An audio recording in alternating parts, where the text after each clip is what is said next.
सबैजनालाई नमस्कार। यति बेला तपाईहरूले उत्तर साहु युट्युब च्यानल हेरेर बसिराख्नु भएको छ भने आज पनि म तपाईहरूमाझ एउटा नयाँ भिडियो लिएर उपस्थित भइसकेको छु।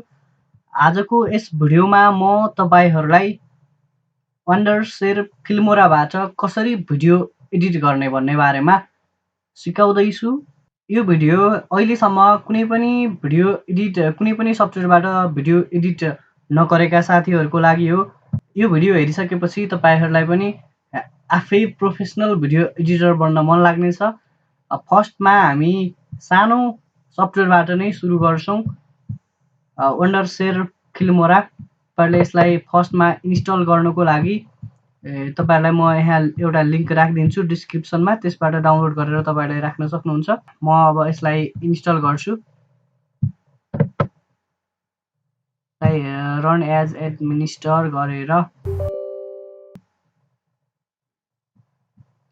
यसलाई हामी यसो गर्छौँ। नेक्स्ट तपाईले देख्न सक्नुहुन्छ वन्डरसेयर फिल्मोरा 9 भर्सन आइसकेको छ।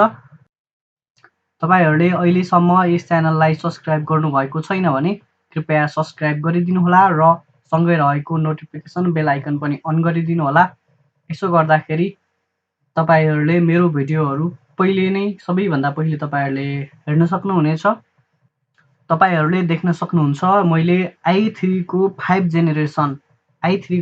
जेनेरेसन ल्यापटपबाट काम गर्दैछु। यसमा तपाईले म यसको प्रोपर्टिजमा गएर देखाइदिन्छु। यसको लागि त्यति ठुलो कन्फिगरेसन भएको हामीसँग कम्प्युटर पनि त्यस्तो चाहिँदैन। तपाईले देख्न सक्नुहुन्छ i3 5 जेनेरेसन को यसबाट मैले गर्दैछु। जम्मा 4 GB र्याम रहेको छ। यसबाट अब कतिको भिडियो एडिट हुन्छ म तपाईहरूलाई देखाउनेछु। तपाईहरूले अलि राम्रो i5 i7 ल्यापटपबाट पनि तपाईहरूले गर्न सक्नुहुन्छ। र तपाईहरूले यति गरिसकेपछि अब यो इन्स्टल भइसकेको छ। तपाईले देख्न सक्नुहुन्छ। हामी यसमा अबाउटमा गएर हेरेपछि भर्सन 9 तपाईले देख्न सक्नुहुन्छ र विन्डोज फिल्मोरा 9 मैले यसमा इन्स्टल गरिसकेको छु। अब यसमा हामीले कसरी काम गर्ने त तपाईहरूले देख्न सक्नुहुन्छ। निकै नै सजिलो, अरू सफ्टवेयरको तुलनामा निकै नै सजिलो रहेको छ। यो तपाईहरूलाई म भन्छु, यो चाहिँ हाम्रो इम्पोर्ट यहाँबाट हामी इम्पोर्ट गर्न सक्छौँ। र तपाईले फिल्मोरा 9 को यस्तो किसिमको इन्टरफेस देख्न सक्नुहुन्छ। फर्स्टमा यसलाई खोलिसकेपछि यहाँ तपाईले देख्न सक्नुहुन्छ media, audio, title, transaction, effect, element.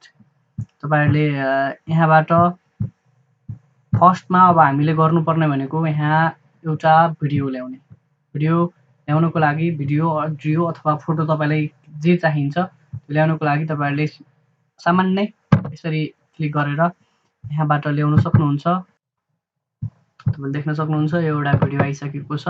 र तपाईहरूले यसै गरी अब फोटोहरू पनि ल्याउन सक्नुहुन्छ। फोटो ल्याउनको लागि तपाईहरूले त्यही अघिको जस्तो यसरी क्लिक गर्नुभयो भने फोटो यहाँ आइहाल्छ। यसलाई हामीले अब यो भनेको हाम्रो तलको टाइमलाइन रहेको छ। टाइमलाइनमा भिडियोहरू ल्याउनको लागि यहाँ यसरी प्लस गरे पनि हुन्छ। तपाईले देख्न सक्नुहुन्छ यहाँ यो भिडियो आइसकेको छ।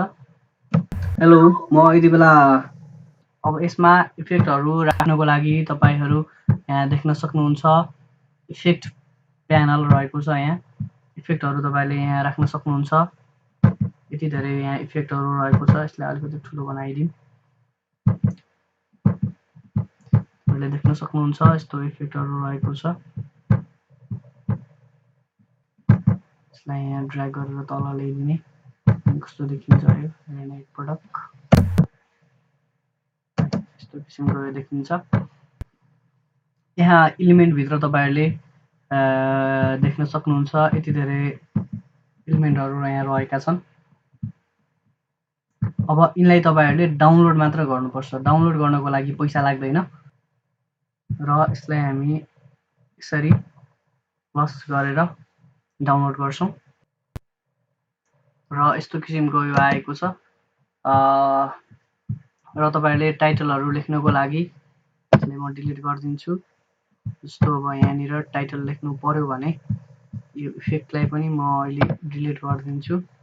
टाइटलमा जाने, टाइटलमा गइसकेपछि यहाँ रहेका छन् यति धेरै टाइटलहरू। त्यो चिन्ह देखाएकोलाई तपाईँले डाउनलोड गर्नुपर्छ। यहाँ प्लस चिन्ह छ, यो चल्नेछ। तपाईँहरूको नेट कतिको फास्ट छ त्यही अनुसार डाउनलोड हुनेछ यो। र यो यहाँ आइसकेको छ, तपाईँले देख्न सक्नुहुन्छ। यसमा अब हामी डबल क्लिक गरेपछि फन्टमा डबल क्लिक गरेपछि यसलाई हामी डिलिट गरिदिन्छौँ र यस्तो गर्न सक्छौँ। यसको चेन्ज गर्न सक्छौँ, यहाँबाट फन्ट चेन्ज गर्न सक्छौँ। यसलाई अहिले म ओके गरिदिन्छु। यसलाई यसरी जुम इन जुम आउट गर्न सक्नुहुन्छ यहाँनिर यसरी, यस्तो गरेपछि।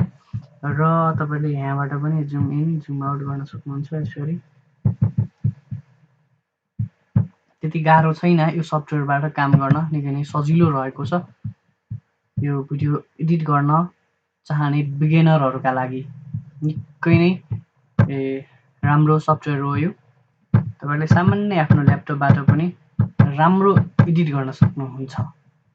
तर अब अलि ठुलो नै प्रोजेक्ट त्यस्तो छ भने ठुलो नै तपाईँले त्यो चाहिँ गर्न अलि गाह्रो नै हुन्छ। ल्यापटपमा सामान्य भिडियो चाहिँ बनाउन सक्नुहुन्छ।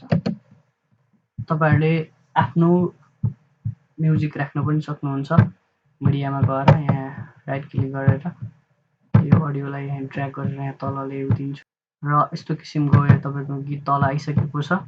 यसलाई हामी यसरी ड्र्याग गरेर यहाँ ल्याइदिन्छौँ। प्लेको बटन देख्न सक्नुहुन्छ, यहाँ यसरी क्लिक गर्ने र यो भाग कटेको छ यताको र यताको अहिले छुट्टिएको छ होइन। अब यसलाई अब हामी अगाडिको चाहिएको छैन भने यसलाई हामी डिलिट गर्न सक्छौँ र यो ग्यापमा राइट क्लिक गरेर रिपल डिलिट गर्न पनि सक्छौँ। र हामीलाई यता पछाडितिरको भाग अब बिचमा यहाँनिरबाट काट्नु छ भने यसलाई यहाँनिरबाट स्प्लिट गरेर अनि यसरी हामी डिलिट गर्न पनि सक्छौँ। कन्ट्रोल बी गर्दाखेरि पनि स्प्लिट हुन्छ। यसलाई हामी डिलिट गर्छौँ, डिलिट बटन। र तपाईँहरूले भिडियोलाई यति गरिसकेपछि तपाईँहरूले जोड्ने काट्ने कसरी गर्ने भन्ने अब गरिसकेपछि अब भिडियोलाई सेभ गर्नको लागि तपाईँहरूले यसरी यहाँनिर एक्सपोर्ट भन्ने हुन्छ, एक्सपोर्टमा यसरी क्लिक गर्ने र यदि भइसकेपछि अब तपाईँहरूले भिडियोलाई कहाँ कसरी सेभ गर्ने होइन। भिडियोमा सेभ गर्नको लागि डाइरेक्ट युट्युबमा यसरी हामीले पोस्ट गर्न पनि सक्छौँ। त्यसै गरी तपाईँले आफ्नो डिभाइसमा पनि तपाईँले राख्न सक्नुहुन्छ।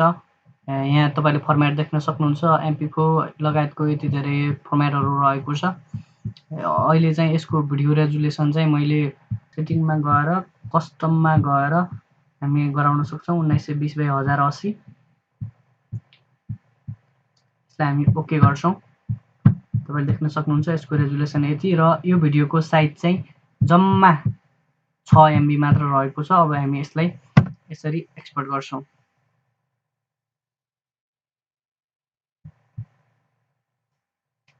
भिडियो एक्सपोर्ट हुँदैछ।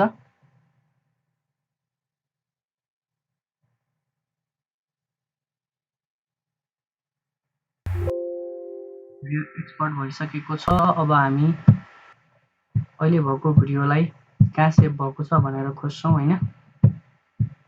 यसलाई म क्लोज गरिदिन्छु।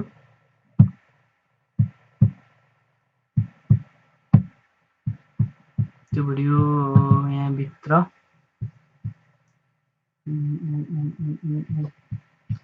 डकुमेन्टभित्र र अन्डरस्कोर फिल्मोरा 9 त्यसपछि यहाँ आउटपुट यहाँनिर भएको छ, तपाईँले देख्न सक्नुहुन्छ।